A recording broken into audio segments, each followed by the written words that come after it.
সুপ্রিয় ভিউয়ার্স, আশা করছি সবাই ভালো আছেন। দেশে এবং দেশের বাইরে যে যেখানে আছেন সবার সুস্থতা কামনা করছি। তো বন্ধুরা, আমি আজকে আপনাদের একটি গুরুত্বপূর্ণ বিষয় শেয়ার করি।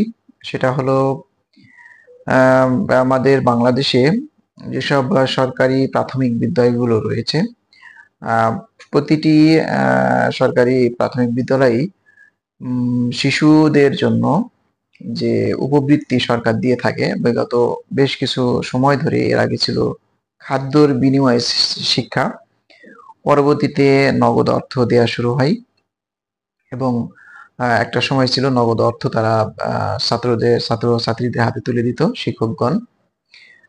আর বেশ কিছু সময় ধরে যখন মোবাইল ব্যাংকিং সিস্টেমটি চালু হলো, তারপর থেকে মোবাইল ব্যাংকিং এর মাধ্যমে টাকাগুলো দেয়া হয়। পিতামাতার যে অ্যাকাউন্ট রয়েছে নগদ, বিকাশ, রকেট। তো বর্তমানে আমরা দেখি যে নগদের মাধ্যমেই সাধারণত উপবৃত্তি টাকাগুলো দেয়া হয়ে থাকে। তো নগদের মাধ্যমে দেয়া হয়, নগদের লেনদেন সাধারণত বা যেসব আ স্কুলের যেসব অ্যাকাউন্ট গুলো করা হয়, স্কুলে মানে অ্যাকাউন্ট গুলো সাধারণত পিতা অথবা মাতার যেকোনো একটা আইডি কার্ড দিয়েই কিন্তু করা হয়। তো সেই ক্ষেত্রে অনেক সময় হয় কি পিন নাম্বার গুলো সংরক্ষণে থাকে না। যেহেতু দীর্ঘ সময় পর, পর এই যে উপবৃত্তির টাকা দেওয়া হয়, যে কারণে পিতামাতা এই পিন নাম্বার গুলো সংরক্ষণে রাখে না। তো তখন টাকা তুলতে গিয়ে একটা জটিলতার মধ্যে পড়তে হয়। তো আপনারা বর্তমানে নগদে পিন রিসেট আ অনেক সহজেই করে নিতে পারবেন। পূর্বে আমরা ১ম দিকে দেখেছি নগদে পিন রিসেট ছিল একটা জটিল প্রক্রিয়া। অনেকের টাকা এসেছে শুধু পিন জটিলতার কারণে টাকা উত্তোলন করতে পারেননি। এমন অ অনেক আমরা দেখেছি, অনেক অভিযোগ আমরা দেখেছি।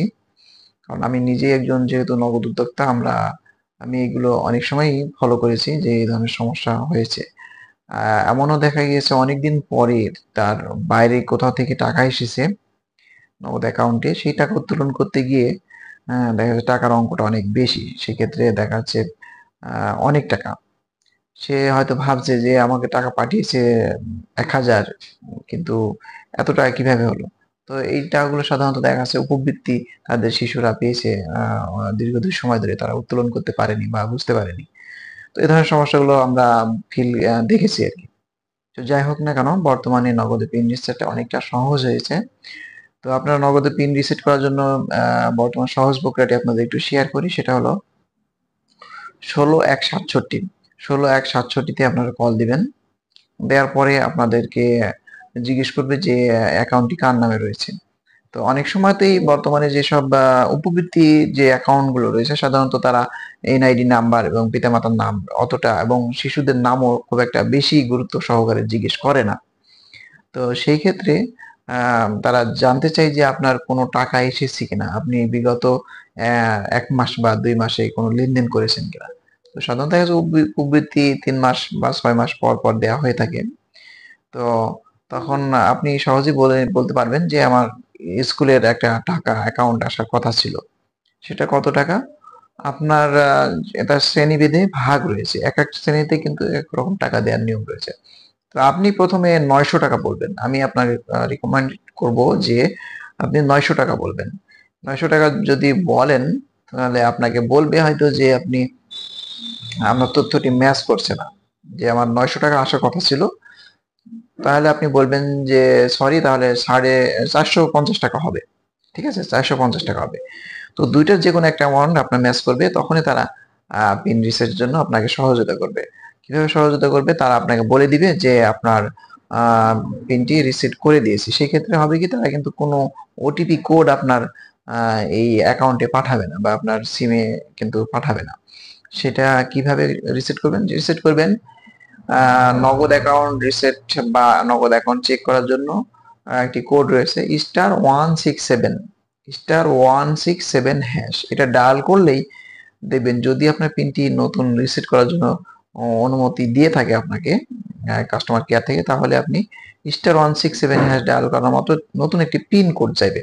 তো আপনার পছন্দ মতো ৪ টি সংখ্যার পিন নাম্বার দিবেন। সেটা ১, ২, ৩, ৪ দিতে পারেন, ২৫৮০ দিতে পারেন, আপনার পছন্দ মতো। ঠিক আছে? আপনার জন্ম তারিখ দিতে পারেন। যে কোনো 4টি সংখ্যা, এলোমেলো সংখ্যা দিবেন, পরপর সংখ্যা দিবেন না। তো এলোমেলো 4টি সংখ্যা দিলেই প্রথমবার দেওয়ার পরে আপনাকে পুনরায় আবার কোড চাইবে। পুনরায় আপনি যে প্রথমে যে 4টি সংখ্যা দিলেন ওই 4টি সংখ্যা পুনরায় দিবেন। দেওয়ার পরে আপনার পিনটি রিসেট হয়ে গেল। এবার *167# চেপে আপনি পুরো প্রোফাইলে আপনি সবকিছু দেখতে পাবেন। ঠিক আছে? আপনার ব্যালেন্স চেক করতে পারবেন, ক্যাশ আউট করতে পারবেন, ফোনে রিচার্জ করতে পারবেন, আপনি সবগুলোই জানতে পারবেন। এটা হলো এখন বর্তমানে খুব সহজ একটি প্রক্রিয়া। তবে একটি বিষয় রয়েছে যে এই নগদের যে সময় টাকাটা দেয়া হয়, এ সময় হয় কি সার্ভারটি অনেক বিজি থাকে। কারণ সারা বাংলাদেশে একযোগে টাকাটি যখন দেয়া হয়, তাদের কাস্টমার কেয়ার সার্ভিস পেতে একটু সময় লাগে। তো আপনি একটু ধৈর্য ধরে যদি সকালে ট্রাই করেন, সকালে না হলে দুপুরে দিবেন, দুপুরে না হলে রাতে দিবেন।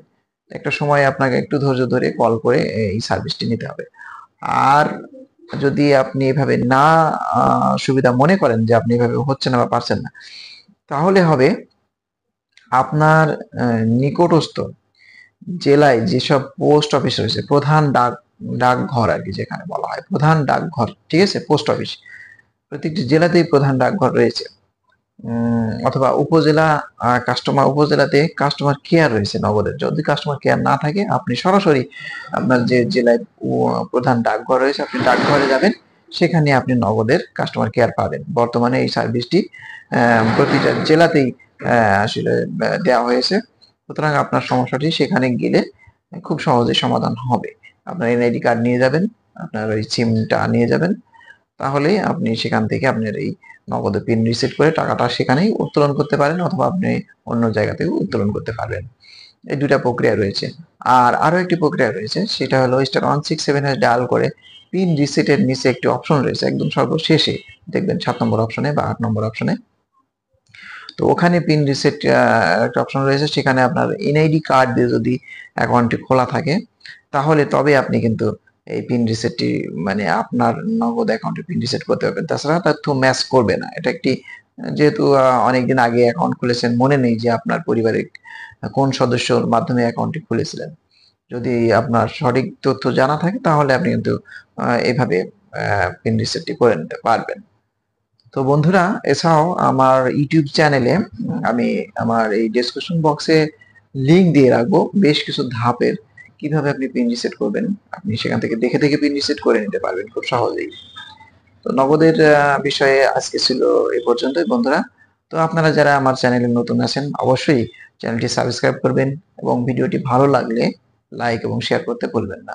সবাই সুস্থ থাকুন, ভালো থাকুন। কথা হবে পরবর্তী কোনো ভিডিওতে। আল্লাহ হাফেজ।